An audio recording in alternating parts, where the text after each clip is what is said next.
Latest news that we have for you is that the government will no longer be providing any security to separatists in Jammu and Kashmir. That is what sources in the Home Ministry have told NDTV.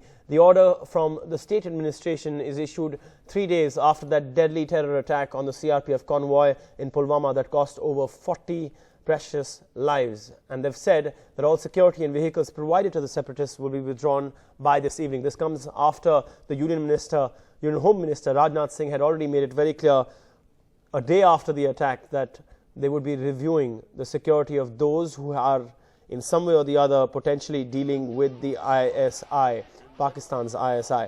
But let's take a look at what has been the response of those same separatists. Well, we understand from a statement that has just come from the spokesman of those Hurriyat leaders that they never really asked for it, the security. In fact, it was the government that insisted on keeping the personnel based on what they said was their assessment of threat perception.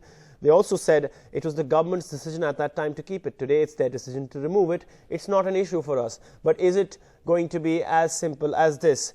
Is it going to be something that will actually make perhaps it difficult for the government to keep an eye on these separatists and basically watch over what happens next in Jammu and Kashmir? My colleague Nazir explains just why this is perhaps a very tricky situation.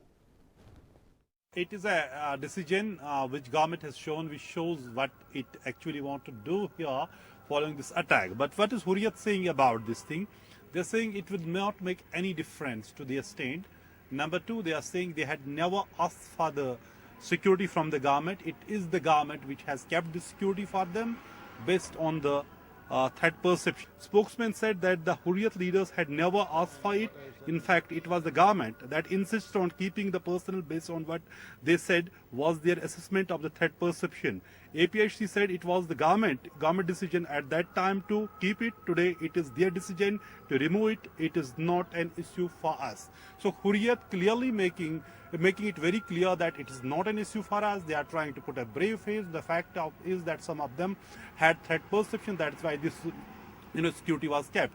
And Mirwais has Z plus security, and that is being withdrawn. The decision has been taken. The police were saying they're waiting to receive the formal orders, and by this evening security will be physically withdrawn. But there would be certain challenge for the government how to deal with this decision. Number one, because security for the Hurriyat leaders was not just about for their protection, but most of the time Hurriyat leaders are being put under house arrest. They keep security vehicles outside their residences, not allow them, because if there is no security, they will go out and there would be mobilization of people, and there would be a kind of major processions which they often give the call for the protests, and that is the challenge for the government. But this also shows what government is intended to do, because they were saying after this attack, how can they provide security at the government expenses for those who are actually supporting militancy, who are supporting separatism. And after the attack, in which more than 40 CRPF personnel were killed, around 40 were injured, the things have changed. It cannot be business as usual.